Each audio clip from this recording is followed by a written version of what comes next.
اللہ اللہ کر کے سندھ حکومت کی طرف سے جہاں سمری وزیر اعلیٰ سندھ نے سائن کی تھی، اس کے بعد بلدیہ عظمیٰ کراچی کو اوزرٹی بڑھ کے یعنی 17 کروڑ بڑھ کے اب 72 کروڑ جاری ہو گئے اور بلدیہ عظمیٰ کراچی کو اوزرٹی شہر کے لیٹر مل گئے. تاہم یہ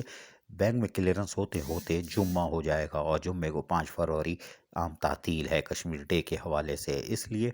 یہ آئندہ ہفتے میں بدھ یا جمعرات کو بلدیہ عظمیٰ کراچی اپنے افسران و ملازمین کی دسمبر کی تنخواہ مکمل طور پر ادا کرنے میں کامیاب ہو جائے گی. سٹی وارڈن سمیت دوسرے محکمے کے ملازمین جو تنخواہوں سے محروم تھے ان کو بھی مزید ایک ہفتہ اور انتظار کرنا پڑے گا. تاہم بلدیہ عظمیٰ کراچی نے سندھ حکومت کا شکریہ ادا کیا ہے اور کہا ہے کہ ان کی وجہ سے گرانٹ میں اضافہ ہوا. واضح رہے کہ بلدیہ عظمیٰ کراچی کو سجن یونین اور عدالتی حکم پر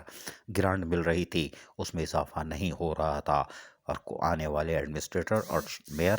کوئی بھی اضافہ کرنے میں ناکام تھے. تاہم اس بار میٹروپولیٹن کمشنر افضل زیدی اور ان کے ساتھ ساتھ فائنینشیل ایڈوائزر آفاق سعید کی کاوشوں سے اور خصوصاً سیکرٹری بلدیات